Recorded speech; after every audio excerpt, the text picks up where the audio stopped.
So I spent hours designing this screen. Multiple iterations, complete redesigns, and I ended up absolutely hating it. Like, I genuinely thought it was horrendous. And instead of hiding this failure, I'm about to show you the entire messy process. Every wrong decision, every rabbit hole, every moment where I wanted to give up. Because this is what design actually looks like. It's not always the polished case studies on Dribble or the perfect tutorials on YouTube. This is the raw, frustrating reality that sometimes comes with being a designer. And also, spoiler alert, we won't be completely finishing the design in this video, so you might be wondering why I'm making this video in the first place.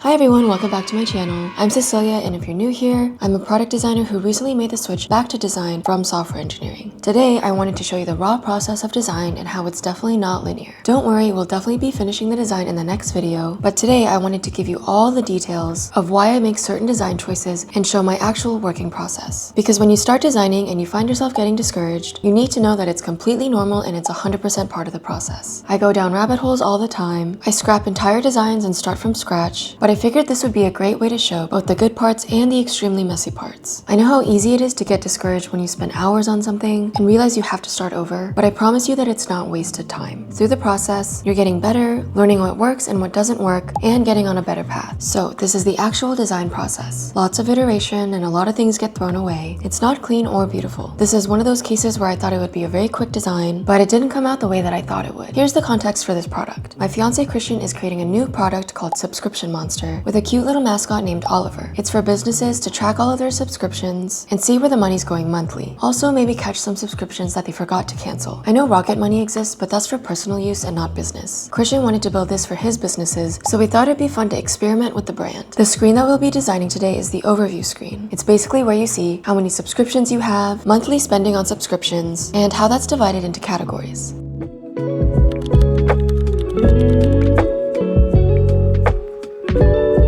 Alright, so let's get started. First off, I'm used to designing for mobile apps, especially coming from an iOS mobile developer background using Swift and Swift UI. I've designed for dashboards and websites before, but I definitely need a refresher. So the first thing I did was go on Mobbin to look at some examples of dashboards. I also want to say a huge thank you and a huge shout out to Mobbin for being my first ever sponsor. I've mentioned them in almost every video of mine, and I'm really lucky that my sponsor is a product that I truly use every single day in my design process. I remember back in the day, if I wanted to do competitor research, I would actually have to find all the apps, download all the apps, create all the profiles, and then just start taking manual screenshots of everything. But with Mobbin, you literally have all of that in your fingertips, and it genuinely saves me days of work. So feel free to click the link in the bio for 20% off. Alright, so I'm on Mobbin, and let's search for dashboards.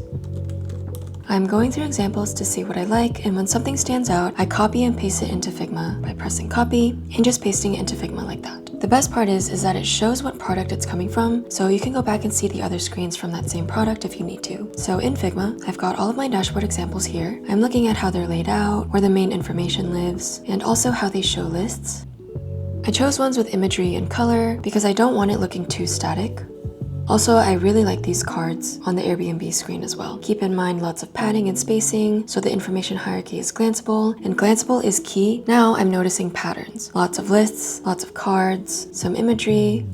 So with that in mind, I wanted to go back on Mobbin to consolidate more examples, just gathering everything in one spot for easy reference later. So you can see all of the examples that I got from Mobbin here. Next on Mobbin, I wanted to see how cards are shown. So let's look at some card examples. This one here, all of these are cards. Card is basically a fancy way of saying a rectangular box that contains information. Also look up cards and dashboards. So you can see here our search criteria, and these are all the cards in dashboards. I'm focusing on information layout both in cards and outside of them, so you can see some examples that I've consolidated in my Figma. With that, I've got a pretty good idea of how I should show information in a dashboard. Next, I wanted to see what vibes we could play with, because we haven't really done branding at all, except for the little monster mascot named Oliver. So really, it was just a blank slate, which is very, very fun, but it can also be very daunting. So back on Mobbin, I literally just went on a screenshot frenzy, mainly on the landing page part of Mobbin, where you can go to sites here just to gather some different ideas, and you can see through them here. I was looking at strong text, illustrations, color palettes, mood, and I screenshotted some favorite ones that I found into my Figma. And that concludes our mood boarding session. Again, it's just a bunch of screenshots and looking for certain elements that you want to include in your design. Now I got enough to start figuring out my first wireframe. I ultimately did a huge brain dump of everything I'd want to know as someone with subscriptions to track and not waste money. And after that, I talked to Christian about what the other screens would be. So I mocked up a quick top nav here, and this screen is a very rough wireframe with boxes to show how I would divide up the important info. I wanted the overview to be prominent, especially active subscriptions. As a user, you would want to lower these amounts. And on the right, we have categories to see where you're spending the most and where you could cut subscriptions. Below that, we have any new transactions that you need to analyze. And last but not least, below that, we have our subscriptions with filter chips by category. And all of this information came from my brain dump here. And if I think of more UX needs later, I can add them, but this is a very good start.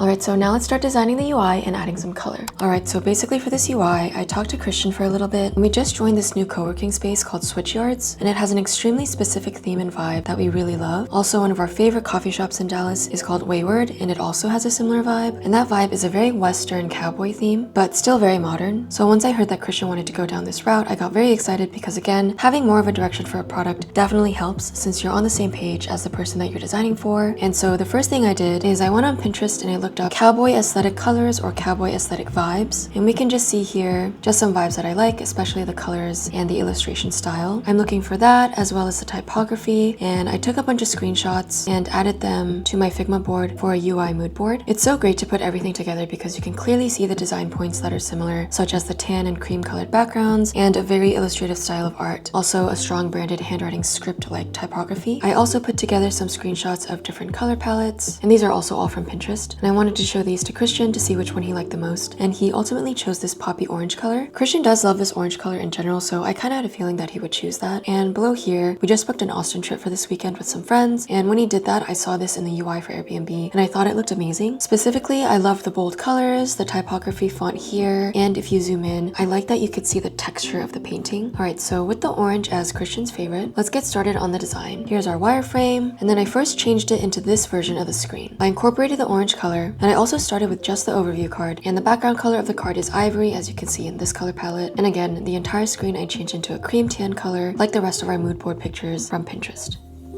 Up here, I just created different versions of the card just to see where I could go with it. Obviously, the first version has a very high background, and this one is taken from Airbnb, as you can see here, as well as here. So that's where I pulled the inspiration. I also added a slight texture, and this is from a Figma board called Paper Textures. If you need anything, you can always check Figma community because if you need something there, it probably already exists. So I copied over this paper texture down here into my own Figma board and tried to make it more paper-like. I didn't really like how that looked, so I made a version without the texture. Overall, I just wanted to make the number of subscriptions the largest, put a divider down to break up the information, and I put the rest of the info below that. Lastly, I created a version without a shadow or corner radius. I haven't really designed in this way before where it's just very flat, so it was an experiment that I wanted to try, and because of that, we can see in this next screen that I changed all the boxes to this flat style and also incorporated the orange color. There are a couple of other examples like this in our mood board, such as sweet green, and I kind of liked how that looked, which is why I wanted to try it out and see if it works. As I was working on these boxes, I just had a thought of getting rid of a couple of the sides to see how that would look. Usually the inspiration just comes as you're working on something, so it's really important to copy and paste what you're designing in case you want to go back to a certain design that you had in the past, especially in the experimental phase like I'm doing right now. Plus, it's really cool to see how your design evolves as you're designing. So in this next screen here, I got rid of the top and side borders, and you can do that by going to the borders in stroke and choosing which borders to show. And by this point, I was starting to like how this looked a little bit more, and so I played around with the title colors from the original color palette that I had. So you can see this lime color here, the dark green here, and the blue color here. I think I like the lime green color the most, so in the next screen, I changed all the headers to that color. Down below, you can see I started working on the subscriptions list just to make sure the spacing is better. Now, just to warn you, now is around the time where I really started to question my design decisions.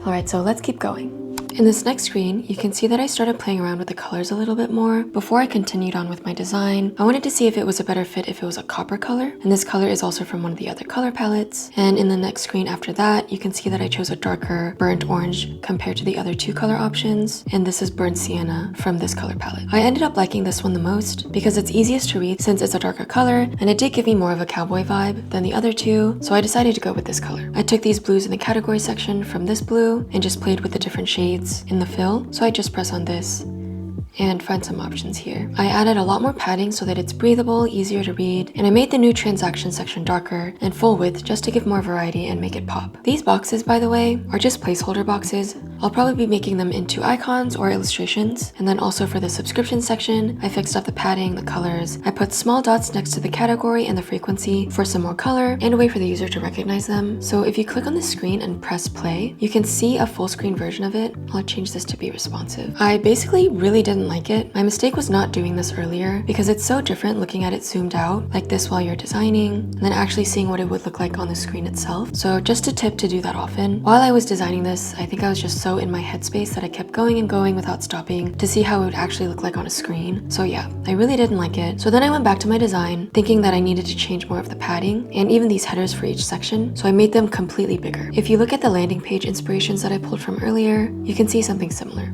Back to this screen, I made the color slightly darker than the screen color. Again, I pressed play, and I absolutely hated it.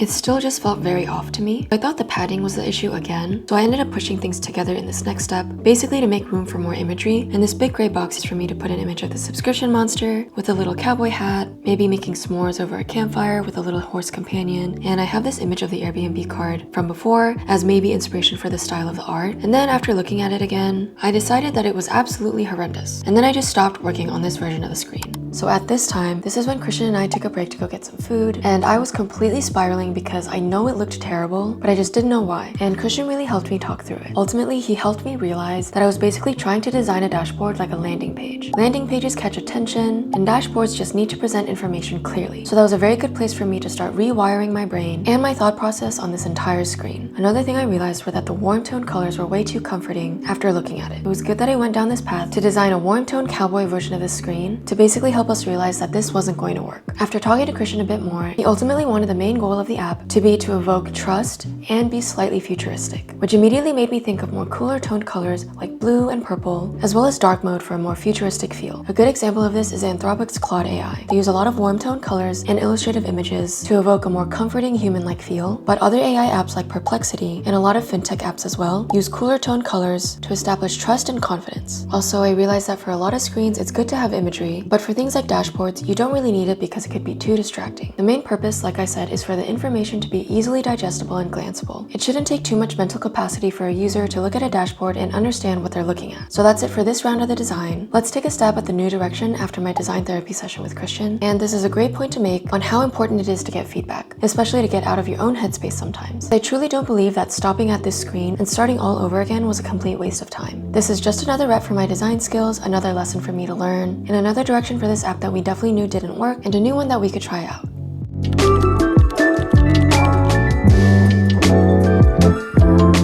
Alright, so let's start design round 2 and start fresh again. Of course, I went back on Mobbin to find some more examples, and the biggest thing I wanted to look for was dark mode dashboards and color palettes. When we were talking about this together over food, I immediately thought of Discord because their product has a very strong branding and is primarily known for their dark mode. So here are the screens that I put into my Figma to gather inspiration. Next, when I was looking through Mobbin, I actually found an app called Spline, and they had some really good elements for dark mode, especially the way that they've created these cards and the way that they put all of their content together. So I consolidated some inspiration screens here as well, and the last mood board is just of some more dark mode inspiration. For example, like this first one, I really like the number font, and I was also looking at ways that they were incorporating color in dark mode as well as illustrations. So yeah, it's a great place to get the ball rolling, to get ideas started, and here are all the screens. Next, I brought over my original wireframe, and I wanted to try a slightly different layout where I have everything together side by side like this one, because I've noticed some other screens in Mobbin lay out their information that way as well. Now, I got started on the UI in colors. Most of Christian's other apps use this specific purple color, like his apps Ellie and Luna, so I wanted to keep that theme going because I kind of feel like it's part of his brand now, and it fits the cool tone color theme. I first turned these boxes into the purple color and changed the opacity for the other two boxes to give it variety, and I made the summary box the brightest because in my opinion, it is the most important. I put overview as a text to let the user know what the screen is, with a slight shadow and glow in the background, just for some visual detail. Same thing with the subscription section below. I kind of went crazy with all the glow, so I added it to these small circles and the logos as well. And this is where I ended up. And in the next screen, I wanted to try to put the subscriptions in a box. So I put it in a frame, made the background white, turned the opacity to 5%. And I actually ended up liking this better than the other screen, since it followed the same card pattern as the top part. From there, I still thought it was pretty bland, so I wanted to try something completely different, which is how I ended up with this screen. Alright, so on this screen, I just wanted a lot more color and some more imagery, so I added this purple gradient background in the back, and here I added Oliver, the subscription monster with a cowboy hat, because we still wanted to see if we can try to keep the cowboy theme somehow, and to break up all the text with some imagery. I liked how you can still see the gradient behind the subscription box, because the white opacity is so low. And here comes the lesson from before. I liked it zoomed out, but then when I pressed play, it still looked really off to me, and I didn't know why. Oh, and about the fonts, I chose this font for the numbers, and it's called Code Mono on Figma, because it looked a little more futuristic. I changed all the headers to Montserrat, because that's the same font as the logo, but for the normal body copy font, I kept it as Inter, because it's a lot easier to read, which will be important when we have a lot of subscription rows down below. So ultimately, yeah, I still didn't like this, which is why in the next screen, I got rid of the purple after showing Christian and getting some feedback, and we realized there was just way too much purple. Like, that's so much purple. So it looked really intense and a little bit outdated, and I tried to minimize that and use it only as a primary accent color. Here you can see the big purple is gone, and I also got rid of all of the glow highlights because again, I think that also contributed to making it look a little outdated, the way that I was implementing it, and you can see that it's definitely helping. I got rid of the illustration because again, we realized that dashboards don't really need illustrations, we just need to make sure the information is presented correctly. And down here for each of the logos, Christian told me that he'd be pulling from a logo API, so all those logos will definitely help with adding more color to the screen. And last but not least, I added these random blobs to the back and turned it into layer blur, reduced the opacity, and changed the colors to gold and purple, just for some variety because I saw some screens that had that and thought it was very subtle, but still gave that glowy futuristic aspect without being too in your face.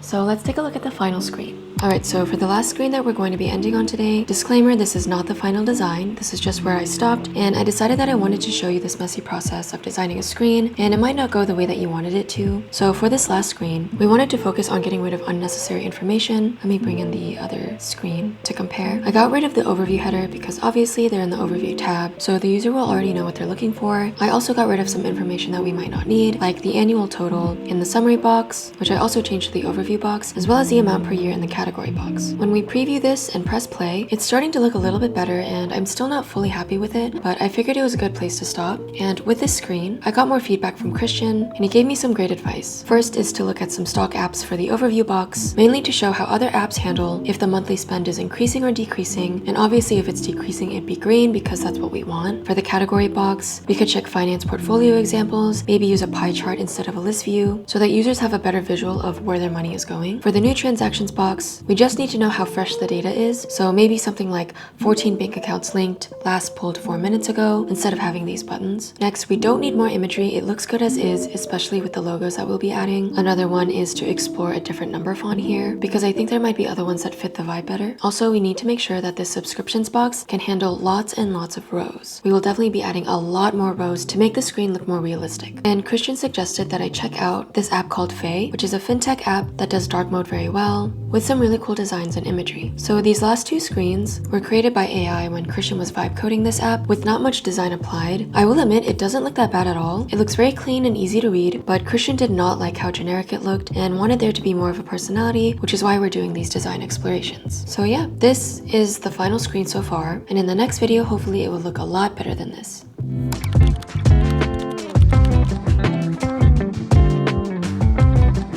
So that's it for the design so far. Now I wanted to share some key takeaways from this whole experience. First, preview your designs often. My biggest mistake was getting so deep into designing that I forgot to press play and see how it actually looked like on the screen. It's so different when you're zoomed out looking at your design versus what it would actually look like for the user. Second, know your context. I was designing a dashboard like it was a landing page. Landing pages need to grab attention and create an emotional connection. Dashboards just need to be functional and glanceable. understanding the purpose of what you're designing is crucial. Third, get feedback when you're stuck. I was spiraling, not knowing what was wrong, but knowing that something was wrong. Christian's outside perspective and expertise immediately helped me understand the issues. Try not to sit there struggling alone. It's always good to show someone your work to see if you're on the right path. Fourth, experimentation is not wasted time. Even though I scrapped the entire cowboy direction, it taught us what doesn't work for this product. Sometimes you need to build the wrong thing to understand what the right thing should be. Fifth, always refer back to your references. I kept going back to Mobbin, back to my mood boards, back to my color palettes. Having these references organized and easily accessible really saved me a lot of time. Sixth, copy and paste as you go. Always duplicate your frames before making big changes. You never know when you want to go back to an earlier version, and it's cool to see your design evolution, especially when you compare your first iteration to your last one. And finally, number 7, it's okay to not finish in one session. Design is ultimately iterative. Stepping away and coming back with fresh eyes often leads to better solutions than pushing through when you're frustrated. In the next video, I'll be doing some more exploration and hopefully finalizing the design with a much stronger design and a brand for this product. I'm having a lot of fun with it, and I love that Christian is so easily accessible to make sure that I'm on the right track and so that I'm designing for the vision that he has for his product. I could have shown you a perfectly polished design process where everything worked out on the first try, but that's not reality. The real design process is messy, full of wrong turns, restarts, and moments where you really hate what you've created. But every iteration teaches you something, and every so-called failed design gets you closer to the solution. If you're just getting started with design or feel stuck on a project, I hope they showed you that struggling does not make you bad at it, it just means that you're doing it. The only way to get better is to open Figma, start designing, make mistakes, and learn from them. Thanks for watching, and I'll see you in the next video where we actually finish this design.